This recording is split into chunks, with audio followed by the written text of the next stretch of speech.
This is Tim Root with your KLEK 102.5 forecast. Partly to mostly sunny today. Temperatures for your Tuesday around 80. Light southwest winds. A chance of a shower or thunderstorm late tonight. Mostly cloudy skies developing in the mid-60s. A lot of moisture coming in from the west. That'll give us cloud showers and thunderstorms Wednesday and Wednesday night. The high Wednesday 70 to 75, 45 to 52 Wednesday night. Jonesboro, that's your KLEK 102.5 FM weather. From Feature Story News in London, I'm Ollie Barrett. Authorities in Indonesia are using sonar technology to try and find the Lion Air passenger plane which crashed on Monday. Brazil's new far-right president says he wants to appoint the country's most prominent anti-corruption judge to a senior position. A Russian official says Moscow can overcome US sanctions by working more closely with China, and a former German nurse is going on trial, accused of murdering over 100 patients between 1990 and 2005. It's 9:01.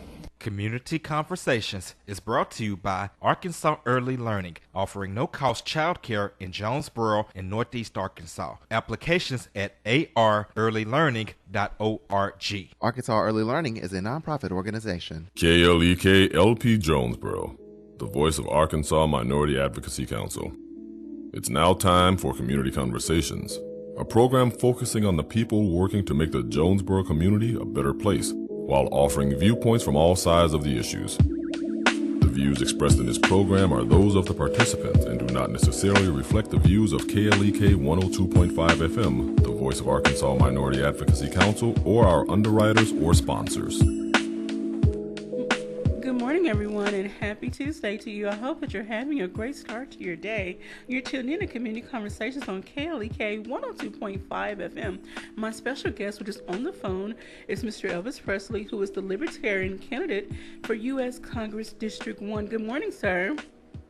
Good morning. All right. I want to thank you for giving us your time today to do this interview. I know you've been doing debates after debate and interviews concerning your campaign, but we thank you for giving us your time on today. And so I have to give this disclaimer that KLEK does not support or endorse any candidate. No compensation was given for this interview. We are providing this platform strictly for informational purposes. All right, so Mr. Presley, can you please give us a brief introduction of yourself and tell the people why you decided to run for this position? Well, my name is Elvis Presley. I'm the Libertarian candidate for the District 1 Congress. I've lived in the district for a long time. I'm 52 years old. I have 5 grandchildren. Recently just got engaged to a young lady, LaDonna. I've done, like I said, a lot of interviews and stuff, but the reason why I'm interested in this is because I see a change that we've seen in the past 4 administrations in District 1. I've seen a decline in all the opportunities for people to go to work, and I'm here to change all that. Okay. All right. Well, let's get right into a few talking points. Some of them have been very hot topics and are of concern to Arkansas residents. Let's talk about in education, which is probably not the top of the list. However, it is very important. There are many statistics that are out there, and I'm sure those in the education field can attest to. They would like to see some change in the curriculum to increase the numbers of students that are completing school and those that are completing with higher grades and moving on to, higher degrees, whether it's technical school, college, or whatever their choice. If you are elected, what are some ways you would like that you hope to make some improvements in the education system in Arkansas? And this also includes teachers' pay and compensation. Right. Well, there's different things in education that we can look at. The pay is one, but everyone gripes about the pay every time that an election comes up. I think that teachers should be given the pay for the salary for their education themselves. They have a responsibility every day to come teach children and let the children learn. Well, it's not the learning of the children or the teaching of the school teacher that we need to change, really, because we've tried to change over the period of 20 years now, and we've brought in Common Core we should go back to the basic English of our teaching of our children, because we're not Japan, we're not China, we're not those other countries that have to have that. I think that if we go back to what we were when our children was listening in school, children were coming to school and not on their phones all the time. That's another thing. We'll get into another topic on that later. But I think we need to introduce our children to school earlier than kindergarten. I think we need some pre-K going on here to get our children more interested in school, because I'm in a standstill on some of the things with our education. So I'd rather not relate on that right now, because a lot of things would actually either go over wrong or go over right to different people. They wouldn't understand really what I'm talking about. So but let's go on to the next question, if you would. Okay, yes, sir. All right, well, the next topic is economic development. As we know, many people that are residents of Arkansas know that we are on the bottom of the list when it comes to economic growth and development, especially in the Delta area, which is where District 1 lies. And a lot of people have limited or scarce resources, or limited access to the resources that are available. If you are elected, what are some ways you would try to help improve the economic growth in those areas among those residents?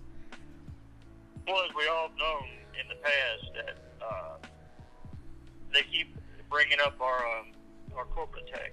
Corporate tax. Let's raise it. We got to raise it to get these corporations. The way you bring corporations into a region is to lower the tax. Now, they have lowered it this past year, but not enough. I think that our problem is, if you look at the census of the population of District 1, you will see that the unemployment rate is 11.2%, which they're saying right now the state's unemployment rate is 3.6%, so it went up 0.1%.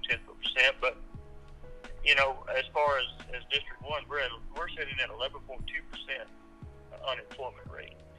I think what we need to do is we need to cater to more business. There's enough area in District 1, as you know, most of it is mostly farmland, but there's still enough area to bring in corporations, to bring in businesses that would actually increase the volume of employment in that area. And the whole eastern Arkansas, look at the outlets we have there. There's Tennessee, there's Mississippi, there's Louisiana, there's Missouri. Mm-hmm. And then our outlets right there, we got 4 different ways we could go. We could actually utilize the Mississippi River for more than just the farmers' crops. We need to use more barges and things like that to utilize the Mississippi River. We need to give a list of all the people that want to come to Arkansas, entice them to come here, show them that we really do care in District 1. Come in, we'll give you this rate, we'll give you this tax rate, and not only that, the businesses that are here, give them a tax break, because they are part of our economic growth. Okay, and then what about the businesses? What about enticing the businesses or encouraging them to offer livable wages? I know that many have said on the national level that more people are working. However, more people are not making a livable wage where they don't have to depend on other resources to just make ends meet or barely make ends meet. Okay, exactly, and this has been a problem since 2009 when the previous administration signed a bill with Washington. They didn't never sign a bill with Washington. They just got the money from Washington for the unemployment extended benefits. This retaliates all that they done. And that day, the governor then, which I'm not going to say the name, but you know who it was, supposedly signed paperwork to bring in over $13 million, yeah, is what it was, for the unemployment situation for extended benefits. Well, he neglected that. The people didn't receive their benefits because he supposedly didn't sign it the next day. So here's my deal. On this, we need to bring in, we need to go ahead and get our minimum wage up. Not wait till 2021. there's people out there that are losing their houses, losing their cars, losing their family life because they're on unemployment and can't afford anything. They barely can afford the groceries on their table. So we need to go ahead and raise the minimum wage in Arkansas. We need to go ahead and push that through to get these people in and on bringing businesses in to enticing them to come in here. We need to show them these things. We need to build things. We need to build what we should do is go in and build an industrial park. Jonesboro would be a perfect place because of the fact that it's growing. Jonesboro is one of the boom towns in Arkansas that's growing. Eastern Arkansas can grow if the leaders let it. Okay. Thank you for that. You're tuned in to Community Conversations on KLEK 102.5 FM. We're speaking with Mr. Elvis Presley, who is the Libertarian candidate for U.S. Congress District 1. Okay, so let's move on to health insurance. There was an article that came out a few months ago that many Arkansans lost their Medicaid due to not meeting the work requirement. Many of those people who lost their Medicaid because of not meeting that requirement live in some rural areas, and they have other, again, limited access to resources, to the resources that are available to help them meet those needs. What are some things that can be done if you're elected to make sure every Arkansan gets the insurance they need at an affordable rate if they don't qualify for Medicare and Medicaid? Well, every American or every Arkansan in District 1 should have Medicare or should have health insurance. The people that don't have it is they're talking about going to work, where you got to approve 30, 40 hours a week to keep your benefits. Well, what's good is that? What are they doing to us? This is a slap in the face to our previous administration of Mr. President Barack Obama. He'd give us all health care when we needed it. He knew what was going on there. Our problem is this. If it's not broke, don't fix it. You keep talking about $1.35 trillion going into healthcare in America. What is it in Arkansas? Can you not go ahead and realize what we need to do here is we got 144.2 million taxpayers in America. More so having children of their own. Here's the thing. If we were to take these 144 million taxpayers, $20 a piece for each individual that actually would need health care. Pre-existing conditions wouldn't matter. Your doctors wouldn't matter. You keep the same doctors. If you would take this and run with it, it's $2.8 billion a month at least coming in to America. Infiltrate that into each state, and then you would have no problem with health care. You need to realize that and figure out how many people it is and each pay their own. I mean, would you rather pay $100 a month for a family of 5 with zero deductible, or would you rather pay $250 a month with a $5,000 deductible? What seems more feasible to the American family when they have nothing? So if these people lost their Medicare and their Medicaid because of a glitch in our government, is what it is. Our government keeps bringing in taxes, keep telling us we got to pay taxes. There was a thing in the Boston Tea Party, taxation without representation.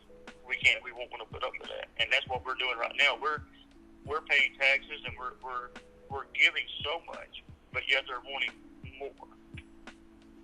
Yeah. All right. Well, thank you for that, sir.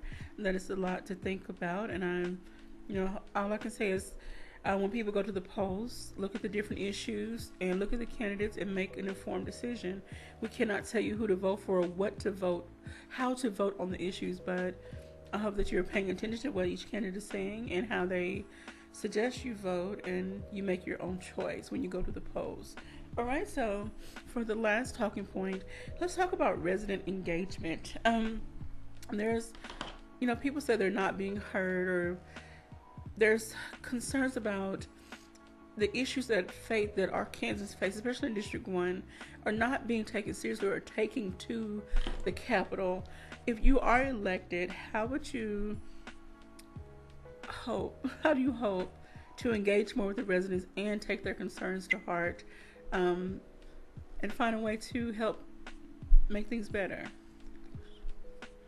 Well, there's a engagement process is it's hard to say because of the fact that you have so much you got to do. You got to go to this place, you got to go to that place. You're going to Washington twice a week, and you're coming back. You're voting. You're doing this, and what good is it to be a congressman if you can't engage with the public? You have to go out and speak to everyone. You have to. They say create an environment where you can sit down one-on-one with everyone, but you can't do that because there's too many people here and there's too much time there's not enough time on the congressman's hand. You have a lot of, you don't have much time to really get into people, so you really have to just maybe send out a brochure for one thing, letting people know what we're experiencing now. Just a little thing through the mail to let them know that what we're doing now, because people like to read. They like to read what's going on. If you tell them what's going on, then it's better if you can speak face to face with everyone, like community town hall meetings, to get everybody back out again. But the people that, and again, let me say this: the people that are in poverty couldn't attend those things. So how would you get to them? You have to send it to the mail. I think there's a lot of things we could do to improve relations with our congressmen and the residents of Arkansas, or the residents of District 1. We need to really be truthful in every matter that we do, and that's my biggest thing is honesty. Is what I'm talking about, even through my campaigns and through my speeches. Is if you want an honest candidate in there, then put me in as your congressman. You'll see the difference that I make over the period of the 2 years. Okay. Now, in our last moments, we have about 5 minutes or so. Do you have any other topics you want to cover that, will drive your message home to hopefully gain you more supporters? I do. My thing is one of the biggest topics that I would like to talk on is herbicide use. Herbicide? I do believe herbicide use. Okay. With the farmers, and it's a problem because they have to use these herbicides on their crops. They have to, because there's no other way to annihilate the pests and everything that we have on them. I do believe, and I will say this again because I've read some things about different countries using a hydrogen-induced chemical that is environmentally safe. If we could do that, if we could take our chemists and learn how to introduce hydrogen into our chemicals that would make it environmentally safe, then we would all be happy. Our natural state is what we call this, would be more, we would be healthier in an environment. Our farmers wouldn't be as sick. You notice the crop dusters and the people that run these crop dusters, they have a lot of sickness and ailments because of the fact that they're breathing all this stuff. So if it's bad for them, it's bad for the farmers, it's bad for the environment. Why can't we produce a top quality herbicide, pesticide that is environmentally safe to our public? We owe our general public that, because they are the ones who are having to breathe this, having to put up with the smells, having to feel the outcome of dangerous chemicals in the air. Do you feel that this would increase the quality of the food we consume as well? Well, hydrogen is naturally found in America. It's in water that we drink. It's in everything. If you don't introduce it as a gas, then you'll have no trouble with it. I believe that hydrogen would make everything grow better, more responsive to the chemicals that are on it, or the environmentally safe chemicals that are on the plants and stuff, and it would give them a better response to the pest and the anything that diseases it would actually, I guess you could say it wouldn't make everything perfect, Okay. but it would make it better. It would give it more of a better texture and flavor. Okay. Well, thank you so much for that. As we get ready to close here, are there any other opportunities for constituents to meet you in District 1? Do you have any more engagements coming up before election time? Well, right now we are very busy in different things in different areas. I've been trying to go out and handshake as much as I could, get down to the thing. But I do work a full-time job during the day. Okay. And and what I say right here is, on the weekends, my weekends are pretty booked up right now, so I don't have much going on. And I do. I would invite people to call me if they have any questions. Numbers on the website or numbers on the State Department or the Secretary of State's office. And if you have questions, call me. All right. And if I can't answer my phone right away, just leave me a voicemail so I can understand what's going on. I think that that's one way we should open up and give you more responsive answers to your questions, is to have these people call you. All right. The phone is just an hour's length away, All right. And so, can you please give us the website is www.lpar.org. That will take you to the Libertarian website, and you can actually see all of the candidates that are running under that party. So, Mr. Presley, we want to thank you for giving us your time today, and we want to thank everyone out there for listening and supporting KLEK 102.5 FM. Again, I cannot tell you who to vote for, but we do encourage you to vote. Early voting has started in Jonesboro, Bono, Brooklyn, and Lake City. You can find that information on the Craig County Clerk website and Facebook page. Any final words, Mr. Presley? We have 2 minutes. Well, I'll just say it like this. I appreciate your vote. If you voted for me already in early voting, I look forward to your vote. I look forward to serving you as the congressman in District 1, and I want to make everyone aware that, like I said, I'm just an arm's length away. You have my information. Anything I can do to substitute what is not being done for you now, just let me know, and we'll get this thing working right again. We'll have an honest candidate.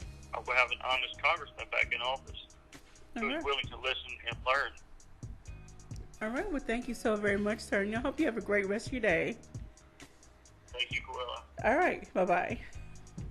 All right. This has been your Tuesday edition of Community Conversations. This is an abbreviated show. Please enjoy the music after these announcements. Have a blessed day, everybody.